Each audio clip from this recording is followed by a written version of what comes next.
दो तरह का चुनाव आपके सामने रहता है अपने जीवन में, तीसरा रास्ता नहीं। एक रास्ता है ऐसे ढाल पे आधा जीवन उतरना है और आधा जीवन ढाल से ऊपर चढ़ाई पे चढ़ना है, बचा खुचा जीवन। दूसरा रास्ता है पहला आधा जीवन यात्रा चढ़ाई करनी है, फिर बाकी का बचा जीवन आधा सरकना है नीचे। अक्सर लोग जवानी में चुनना चाहते हैं सरल जीवन, ढलान वाला। आधी शरीर यात्रा ढलान पे उतर गए, आराम से लुढ़कते चले गए, खाते पीते मौज करते। और जब शरीर में शक्ति नहीं बची तो चढ़ाई है, इसके बाद आधा जीवन यात्रा चढ़ नहीं पाते। बिरला ही होता जो चढ़ पाता, नहीं बीच रास्ते में ढुलंग के नीचे आ जाता। और जो अपनी जवानी में और जीवन यात्रा के पहले आधे चरण में चढ़ाई का यात्रा चुनते हैं, चढ़ाई के लिए यात्रा शुरू करते हैं, वो पथ चुनते हैं कि पहले चढ़ना है जीवन के आधे हिस्से में, फिर उतरने वाला हमारा रास्ता मिलेगा ढाल वाला, जिसमें शक्ति नहीं लगानी पड़ेगी।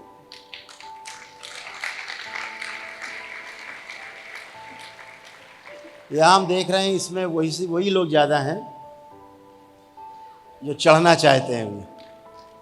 तमाम नौयुवक बच्चे बहुत भाग्यशाली हैं, इनमें दोनों तरह के लोग हैं, लेकिन वो ज़्यादा हैं जिन्होंने चढ़ने का रास्ता पहले चुना है,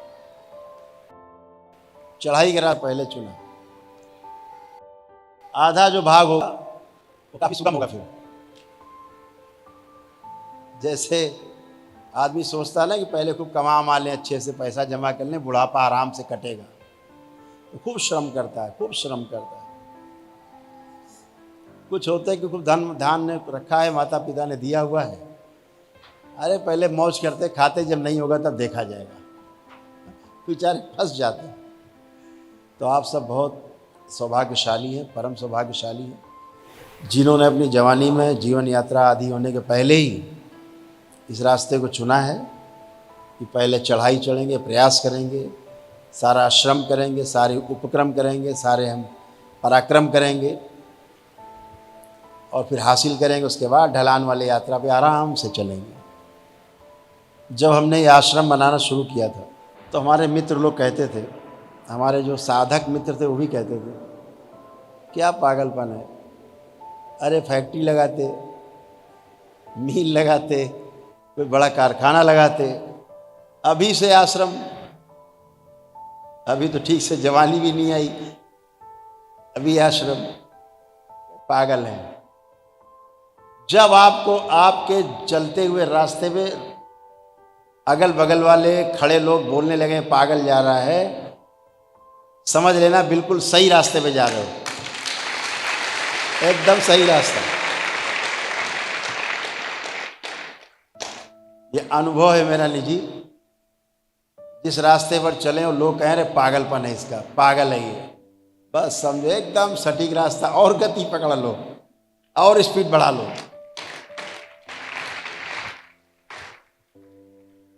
पागल लोग ही कहीं पहुंचते हैं। पागल शब्द का अर्थ समझते क्या होता है? पागल वाले क्या होता है पता है? पागल वाले क्या होता है? जो दूसरे के बनाए रास्ते पे ना चले, उसे लोग पागल कहते हैं।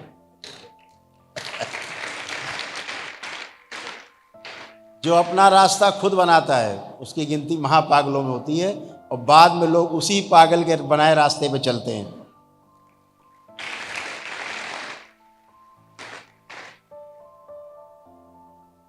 तो अद्भुत है, बहुत लोग बहुत कुछ कहते, भी सुनते रहते, बहुत आनंद आता है कि रास्ता बिल्कुल सही चल रहा है। जीवन में आकांक्षाएं, अभिलाषाएं, इच्छाएं बहुत हैं, लेकिन वो व्यक्ति सर्वश्रेष्ठ है जो इच्छा विचार आशाओं में से सही की इच्छा करता है, सही चीज का विचार करता है और सही चीज की एक्सपेक्टेशन करता है, आशाएं करता है। वही व्यक्ति किसी मुकाम पे, किसी मंजिल पे, किसी लक्ष्य पे अपने गोल को प्राप्त होता है। अनावश्यक इच्छाएं तो बहुत हैं, दिन रात चलती रहती है। समझदार व्यक्ति वही है इच्छाओं में से सही इच्छा का चुनाव कर ले। आप सभी को बहुत बहुत धन्यवाद कि आपने सही इच्छा का चुनाव किया है। बाबा के शरण में आप हैं, सही इच्छा का चुनाव किया है। अब उसी के अनुसार विचार चलेंगे, उसी के अनुसार एक्सपेक्टेशन रहेंगी, उसी के अनुसार आपके परिणाम आएंगे, उसी के अनुसार आपको अनुभव होंगे, उसी के अनुसार लोग आपका अनुसरण करने वाले लोग तैयार होंगे और आप प्रमाणित हो जाएंगे। आपको अनुभव हुआ, लोगों को प्रमाण मिला, प्रमाण मिलते ही लोग आपको स्वीकार कर लेते हैं। जब तक प्रमाण नहीं मिलता, पिता भी पुत्र, जो पिता पुत्र का रिश्ता होता है ना, पुत्र पिता को स्वीकार नहीं करता।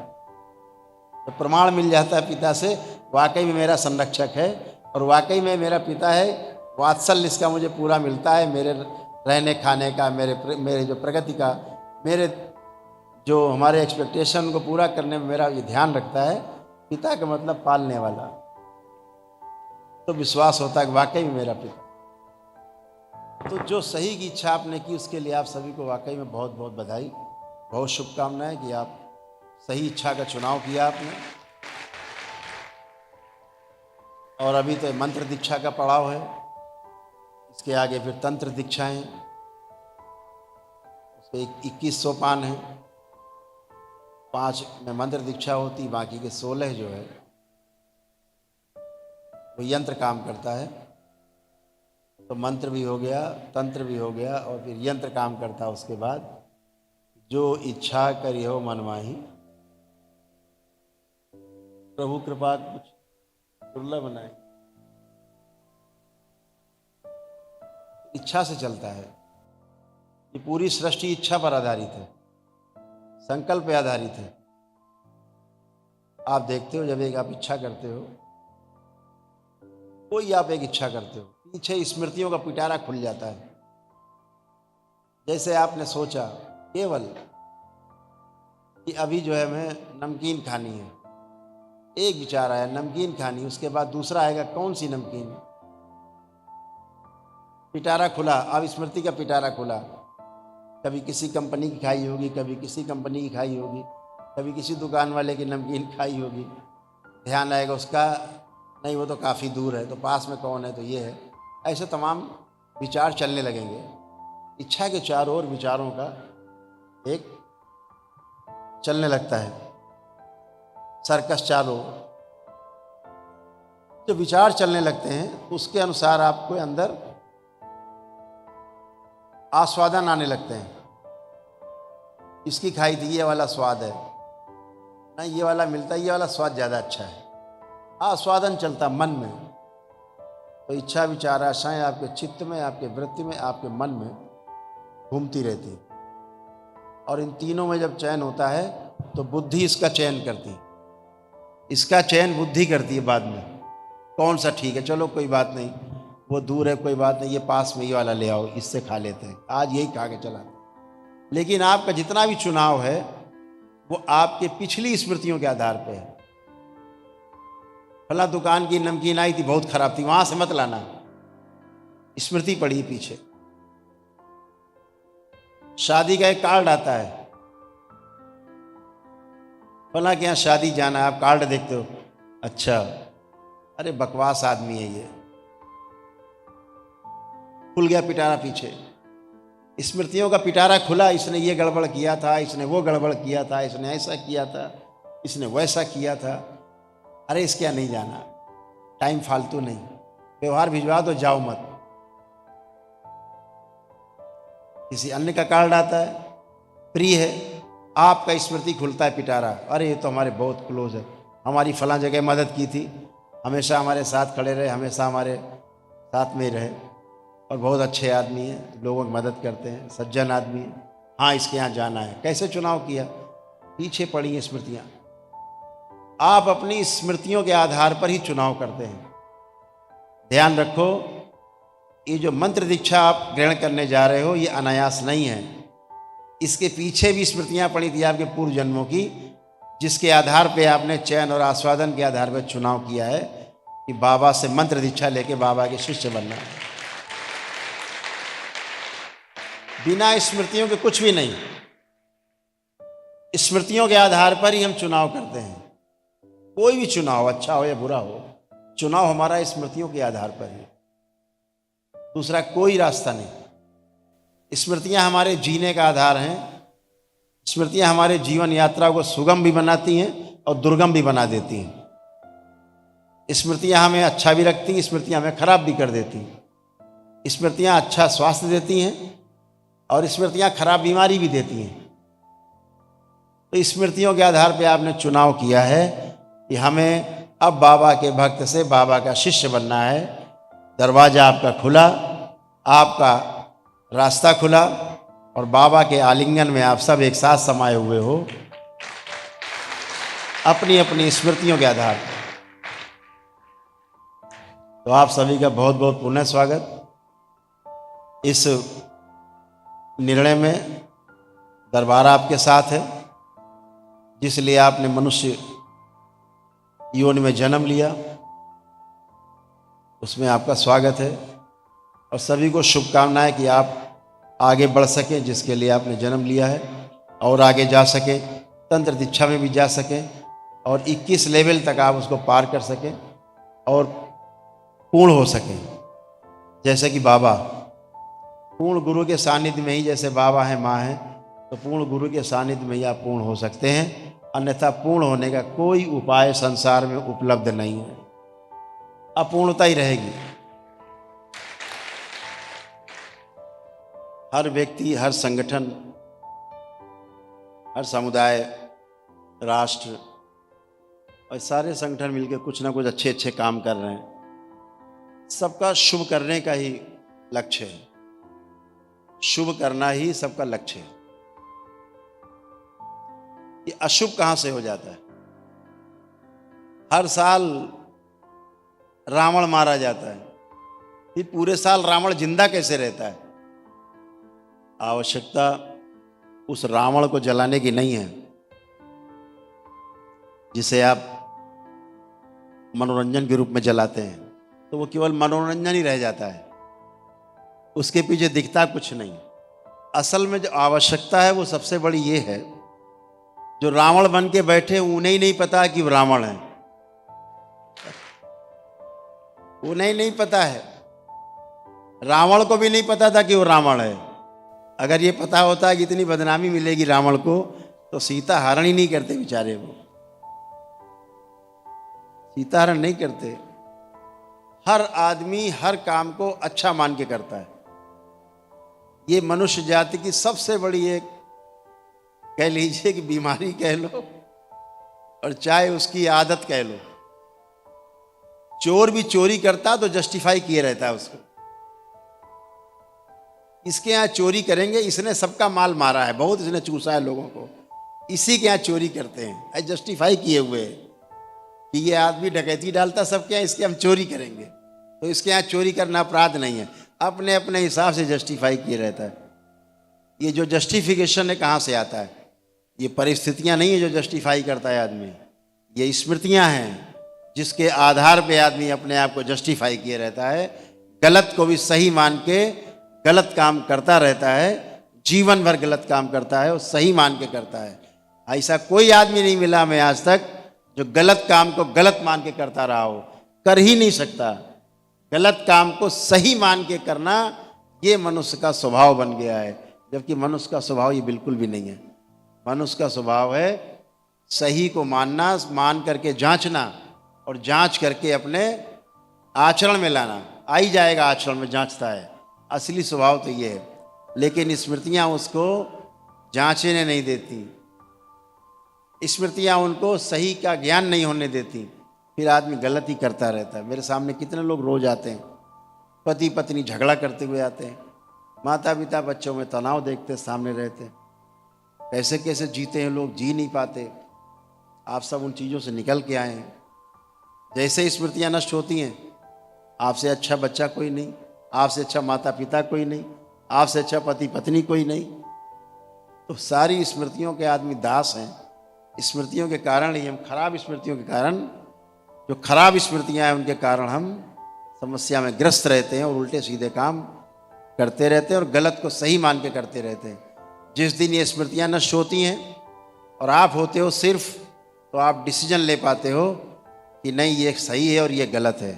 फिर आप सही का चुनाव करते हो और सही रास्ते पर चलते हो। जैसे आपने अपने को बाबा से मंत्र दीक्षा के लिए अपने को तैयार किया, सही की इच्छा का चुनाव किया, तो ये सही की इच्छा का चुनाव तब कर पाए आप जब गंदगी गई, स्मृतियां नष्ट हुई। जब तक वो नष्ट नहीं होती तब तक हम गलत को सही माने ही रहते हैं।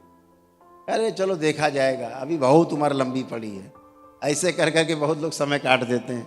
बहुत ये भी देखा मैंने, इस देश के अंदर नहीं पूरी दुनिया में देखते हैं, अपने देश में कुछ ज़्यादा ही है। यहाँ लोगों को गुरु बनने का बड़ा शौक है, गुरु बनने का शौक बहुत ज़बरदस्त है, गुरु कहलाने का ही बहुत शौक है। शिष्य बनने नहीं चाहता कोई, और 90% शिष्य इसीलिए बनते कि हमको गुरु बनना है। भैया आप पहले से ही गुरु हो, स्मृतियां हटाओ गंदी, आप गुरु हो ही, आप केंद्र में ही हो।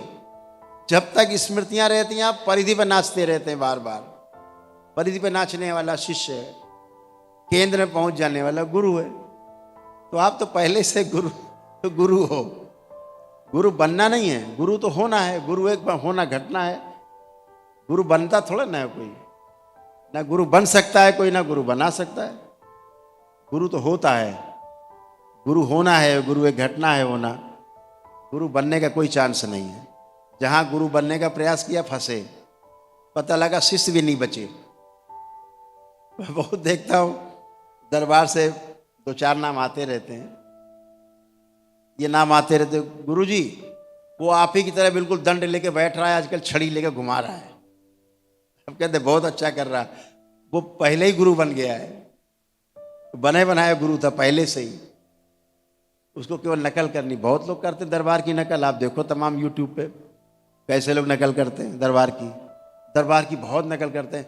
मैं कहता हूं चलो कुछ तो कर रहे हैं बेचारे लोग, वहां जाएंगे, धक्के खाएंगे, फिर लगेगा गलत जगह आ गए, फिर सही जगह ढूंढेंगे, अच्छे कर्म होंगे तो बाबा का दरबार मिल जाएगा, उन्हें रास्ता मिल जाएगा। कम से कम ढूंढने में तो उसका यात्रा चालू रहेगी।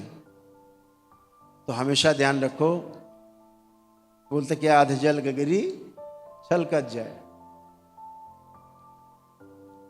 अधूरा ज्ञान खतरे जान। बहुत खतरा है अधूरे ज्ञान में। तो जो अधूरा ज्ञान है न इस पार जाने देता वापस, न उस पार जाने देता वापस। चतुर लोग जो होते हैं आपका दुरुपयोग करते हैं और आनंद करते हैं, मजे करते हैं। बहुत लोग हैं, उनका दिन भर देखो यूट्यूब पे भाषण आ रहा है, उनका मुंह नहीं बंद हो रहा है, बोल रहे हैं मेरे 20 रोग हैं, 25 रोग हैं, मरे जा रहे हैं, लेकिन मुंह नहीं बंद हो रहा है। जो मर्जी परोसे जा रहे हैं, बोले जा रहे हैं, बकर बकर बकर बकर दिन भर। भैया मुंह में काहे नहीं इनकी दिक्कत हुई आज तक? मुंह में दिक्कत नहीं होती, बाकी सब में दिक्कत है। हार्ट फेलियर है, किडनी फेलियर है, लीवर जा रहा है, पेंक्रियास जा रहा है, सब कुछ डैमेज हो रहा है, लेकिन बक बक बक बक बक बक नहीं बंद हो रही है, उल्टी किए जा रहे हैं।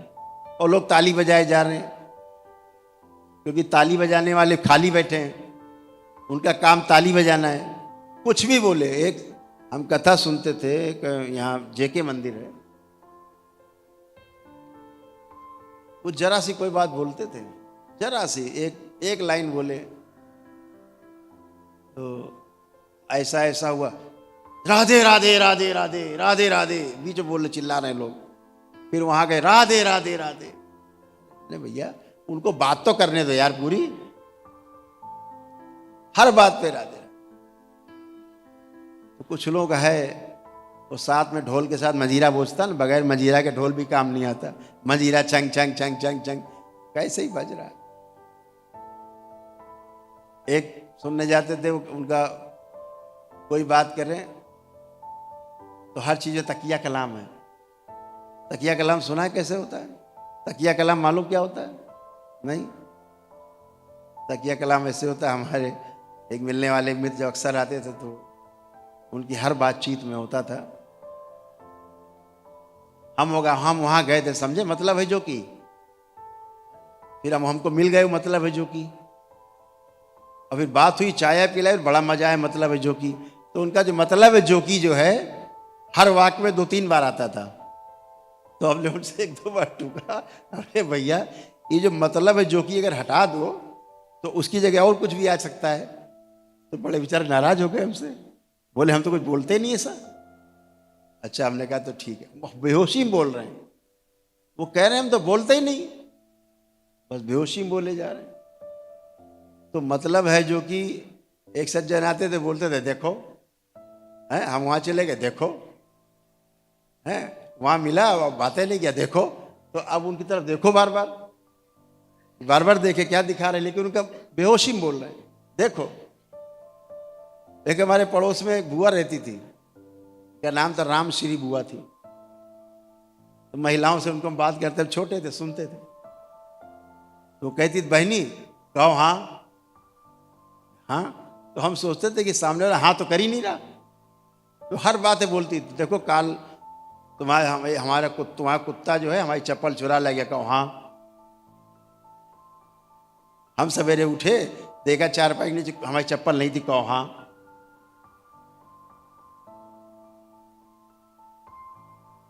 और फिर देखो झगड़ा हो जाएगा, कहो हाँ। तो कहो बेहोशी, एक बेहोशी होती, बेहोशी में ही बोले जा रहे हैं, कुछ भी बोले जा रहे हैं। तो ये लोग बेहोशी में बोल रहे हैं, शरीर के अंग प्रत्यंग खराब हैं, लेकिन बेहोशी में इतना लंबा लंबा बोले जा रहे हैं, इतना लंबा बोले जा रहे हैं, कथा किए जा रहे हैं पूरी, कुछ का कुछ बोले जा रहे हैं। यहाँ बोल रहे हैं केला खाना बहुत अच्छा, वहां बोल रहे हैं केला खाना बहुत खराब है। तीसरी जगह बता रहे हैं केले खाने से कैंसर हो जाते हैं। पता नहीं क्या कहना चाहते हैं, यही नहीं समझ में आ रहा कहना क्या चाहते हैं लोग, लेकिन कहे जा रहे हैं और लोग ताली बजाए जा रहे हैं, हाँ में हाँ मिलाए जा रहे हैं। तो हाँ में हाँ मिलाना भी जैसे पागल होता है ना, पागल, तो पागल के साथ पागल झगड़ा करे, या पागल के साथ बैठ के आदमी झूठ मूठ में खा रहा है, वो भी खा रहा है, वो परोस रहा है, वो खा रहा है कुछ नहीं, परोसे जा रहे हैं, वो खाए जा रहे हैं। तो ऐसे मिल करके ढोल के साथ ही डंडा, बगैर ढोल डंडे के बगैर बजता नहीं है, डंडा मतलब पीट पिटाई हो। तो बेहोशी में बोले जा रहे हैं लोग, बेहोशी में चले जा रहे हैं, सुने जा रहे हैं, जो किताबों में लिखा है रटे हुए हैं, बोले जा रहे हैं, बोले जा रहे हैं, बोले जा रहे हैं, थक नहीं रहे। और बेचारे जो सुन रहे हैं वो भी नहीं थक रहे हैं, विडंबना तो ये भी है, वो भी नहीं थक रहे, क्योंकि सुनाए कौन, सुने कौन। परंपरा में होता आया ऐसा। तो प्रवचन होते हैं, प्रवचन जितने भी होते हैं, प्रवचन का मतलब यही है, जिस आदमी को अनुभव हुआ है जीवन में उसने अनुभव किया है, जब वो बात तो बोलता है तो उसको प्रवचन बोलते हैं। किसी व्यक्ति ने अपने जीवन में कोई अनुभव किया है, उस अनुभव की बात जब किसी को बोलता है तो उससे प्रवचन बोलते हैं। प्रवचन मतलब प्रमाणित वचन। प्रमाणित कैसे हुआ? उसके अनुभव से। किताब से पढ़ के बोल रहे हैं, वो सूचना है, अनुभव नहीं है, वो इंफॉर्मेशन है, नॉलेज नहीं है। नॉलेज में, इंफॉर्मेशन में बड़ा फर्क है, सूचना में और ज्ञान में फर्क है। सूचना आप प्राप्त करते हैं और ज्ञान को आप उपलब्ध होते हैं, दोनों में फर्क है। सूचना आप प्राप्त करते हैं, सूचना आप उपलब्ध करते हैं अपने लिए, और ज्ञान में आपको उपलब्ध होना पड़ता है, ज्ञान को आप उपलब्ध होते हैं, दोनों में फर्क है। एक में मिट जाना है पूरा पूरा, और एक में अंबार लगा लेना है ढेरी सिर के ऊपर। तो मिटने के लिए तैयार रहो, कि आपकी पहली सीढ़ी है। क्या मिटाना है? दो सबसे खतरनाक चीजें हैं जो मिटानी है, ये ध्यान रखो।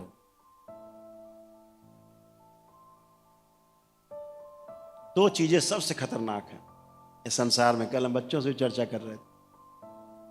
आपको जिसको मुक्ति कहते हैं, मोक्ष कहते हैं जिसको हम लोग, कि 84 लाख योनियों के जन्म मरण के बंधन से मुक्त हो जाए। इस कलयुग में दो सबसे बड़ी खतरनाक चीजें हैं। अगर इनसे आप मुक्त हो गए तो मोक्ष आपका क्षण भर में है, और इनसे मुक्त नहीं हुए आप तो ये मोक्ष आपके लिए सपने से ज्यादा कुछ नहीं है। पहली सीढ़ी है, सबसे पहली सीढ़ी,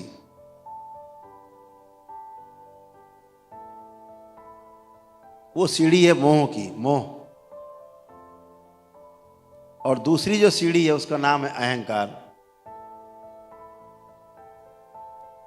आप जब सीढ़ी चढ़ने लगते हैं ना, पहला कदम रखा, मोह, चिपक गए, फेविक्विक जाम हो गए। दूसरा है अहंकार, फेविक्विक जाम, अब आप कहीं के नहीं बचे, अब वहीं हिलते डुलते रहिए। आप आंख बंद करके हिलते रहो, आपको लगेगा कि आप यात्रा कर रहे हो हवाई जहाज में। ये दो कदम शुरुआत की सीढ़ी में जो लगा है ना फेविकोल, वो फेविक्विक लगा है, फेविकोल नहीं है, फेविक्विक। मोह और अहंकार का कलयुग के सबसे बड़े दोष। इनसे मुक्ति कैसे पाया जाए? कैसे मुक्ति पाएंगे मोह से और अहंकार से? मोह छूटता नहीं, अहंकार बने रहता है। हम जो अपने कपड़े पहने रहते हैं ना, उसी का अहंकार बना रहता है। और तो छोड़ो, धन संपत्ति तो बाद में आएगी, अपने कपड़े का ही अहंकार रहता है, उसी में तो मोह रहता है ना। जिस दिन आप कपड़ा पहन करके भी अपने को वस्त्र विहीन देखने लगेंगे, उस दिन आप इन दोनों सीढ़ी से मुक्ति पा जाएंगे। ये ध्यान रखिएगा। छोटा सा सूत्र है, यहीं से शुरू करना। कपड़ा पहनकर भी अपने आप को वस्त्र विहीन महसूस करना। आपकी अहंकार की और आपकी मोह की परतें उधड़ जाएंगी जिस दिन आप इसे ठीक से देख पाए, इस भाव को आप स्थिर रख पाए, उसी दिन आप समझ लीजिए आप सही रूप में साक्षी हो जाएंगे, आप दृष्टा होने लगेंगे आप, और बहुत कुछ आप देखने समझने लगेंगे। और जिस दिन अपने कपड़े पर मोह बना रहे, अहंकार बना रहे, मेरा कपड़ा उससे ज्यादा अच्छा, तेरी कमीज से मेरी कमीज ज्यादा सफेद, समझ लेना दोनों पैर फेविकोल पे नहीं, फेविक्विक पे चिपके हुए हैं, कोई गति नहीं। गति साक्षी भाव में होगी, दृष्टा भाव में होगी। तो आप सब बहुत समझदार हैं, बहुत अच्छा करेंगे आप जीवन में। आप में से कम हम आशा करते हैं कि 10% लोग तो जरूर आपके बीच से तंत्र के 21वें पावदान को टच करेंगे, प्राप्त करेंगे।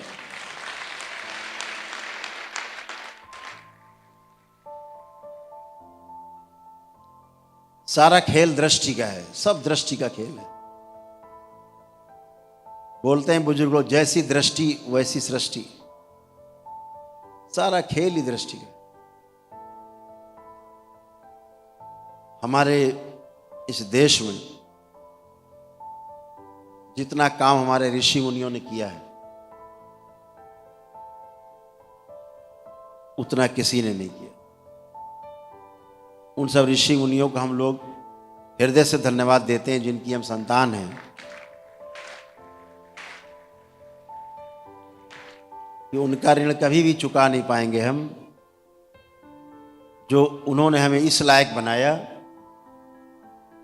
कि हम ये जानते हैं इस मनुष्य जीवन में, इस जीवन यात्रा में पूर्ण गुरु के पाके दीक्षा लेना आवश्यक है। इस लायक तो बना दिया, ये दीक्षा लेना बहुत जरूरी है और पूर्ण गुरु से मिलना जरूरी है।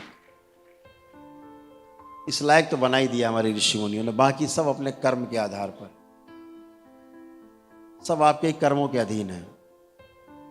और हम ये आशा करता हूं कि आप सभी बाबा माँ के बताए रास्ते पे चल के बहुत अच्छा कर पाएंगे, आगे बढ़ पाएंगे, अपने को, अपने परिवार को, अपने कुल का नाम रोशन कर पाएंगे, और सभी को अच्छे से आगे आने वाली पीढ़ियों को भी संदेश दे के जाएंगे कि जैसे आपने जीवन को अपनाया, आचरण में वो भी लाएं। पिछली पीढ़ियां भी, जो अगली पीढ़ियां आएँ, पिछली पीढ़ियों का अनुसरण करें, और जैसे आपने अच्छा अच्छा जीवन जिया है, वैसा आपके पीछे आने वाली पीढ़ियाँ भी जो हैं वो अच्छा जीवन जिएँ, और जिस लिए मानव जीवन प्राप्त हुआ है, मनुष्य यात्रा, मनुष्य शरीर की यात्रा शुरू हुई है, वो लक्ष्य को प्राप्त करें। ऐसी शुभकामनाएं आप सभी को हैं कि आप और आपका परिवार, आने वाली पीढ़ियां सभी स्वस्थ, सुखी और संपन्न हो और सही दिशा को प्राप्त हो।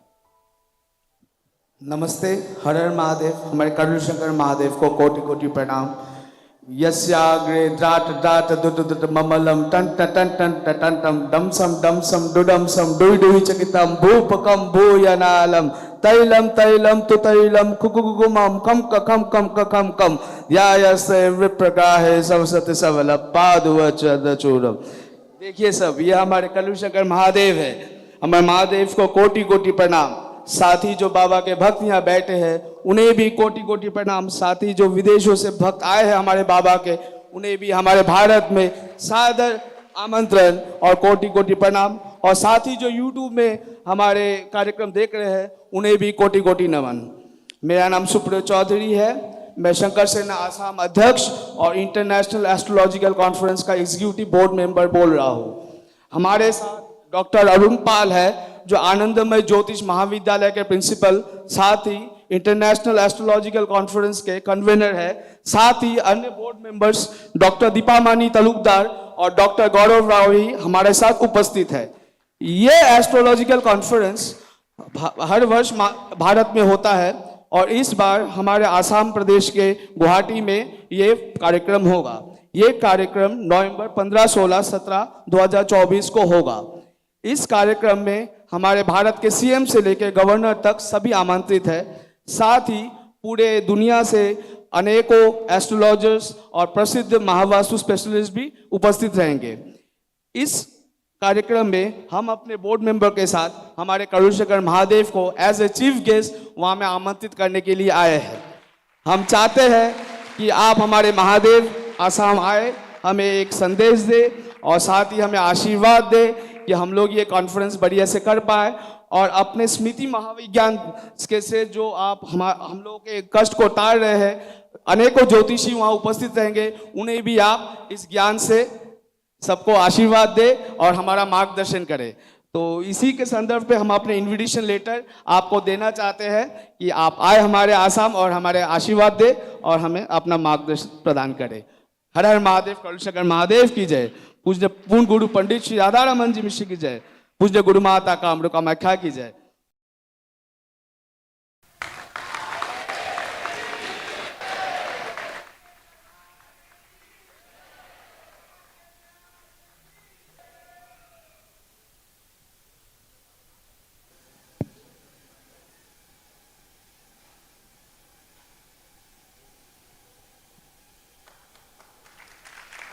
बोलिए सदगुरुदेव भगवान की।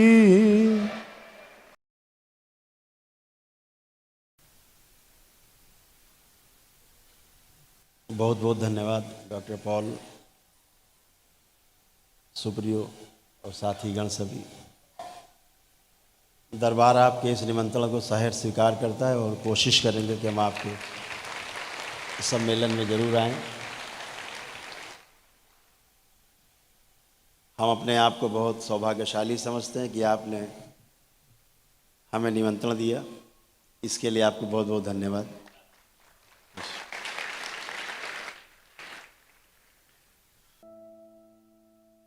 नेत्र बंद करेंगे, रीढ़ की हड्डी एकदम सीधी। ये आप प्रतिदिन कर सकते हैं और ब्रह्म मुहूर्त में करें तो सबसे अच्छा। संध्या काल में समय मिले, सूर्य के अस्त होने के संधि काल जो है उस समय संध्या पूजन जो होता है तो भी अच्छा। रीढ़ की हड्डी एकदम सीधी, तनाव कोई नहीं, आंखें बंद, चेहरा हल्का सा ऊपर उठा हुआ, हल्का सा चेहरा ऊपर उठाते हैं जैसे आपसे कोई 6 इंच लंबा आदमी हो, उसको आपको देखना हो, उतना चेहरा आराम से उठाते हैं।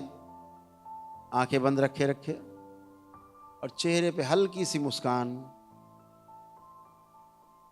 और अपनी जिह्वा को, अपनी जीभ को उलट दें, ऊपर की ओर तालू में लगाएं और ऊपर को उलट के पीछे की ओर ले जाएं, चिपका दें, खेचरी मुद्रा।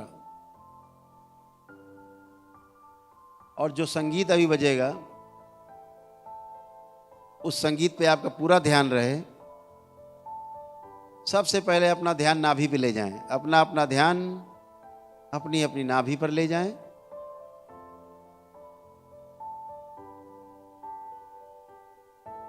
नाभि से धीरे धीरे धीरे धीरे ऊपर की ओर चलेंगे, धीरे धीरे उठते हुए अपने चेस्ट पर आए, छाती पर, हृदय स्थल पर, वक्ष स्थल पर। ऊपर की ओर गति और करें, धीरे धीरे धीरे धीरे चलते हुए गला जहां से शुरू होता है वहां पहुंचे और ऊपर चलें, गले से होते हुए ऊपर अपनी ठुड्डी पर, मुंह पर, नाक से होते हुए मस्तक पर पहुंचे और जहां माताएं बहनें बिंदी लगाती हैं दोनों भवों के बीच में, दोनों आईब्रो के बीच में स्थिर हो जाए आज्ञा चक्र पर, कूटस्थ पर स्थिर हो, पूरा ध्यान यहीं पर रहे।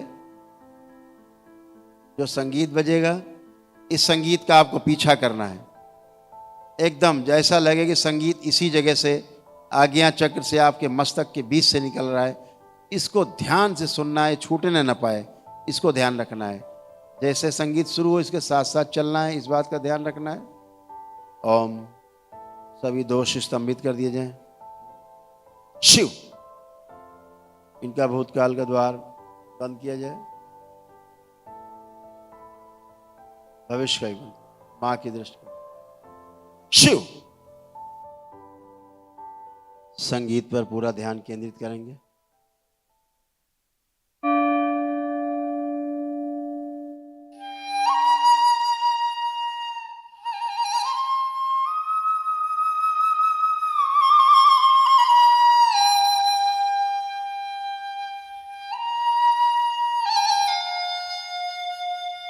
द्वार खोल दिया।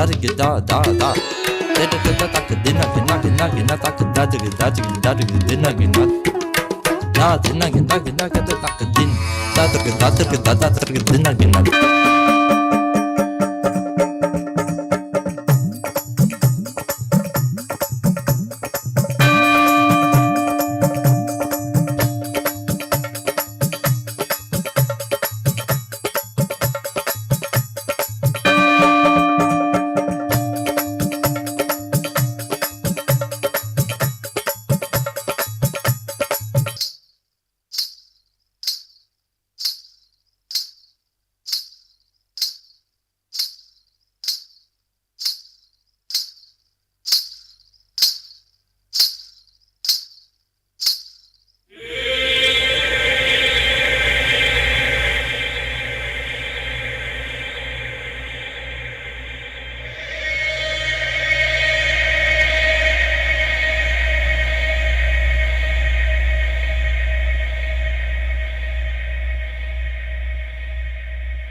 सभी लोग अपना अपना ध्यान अपने मस्तक पर, आज्ञा चक्र पर टिकाए रखें।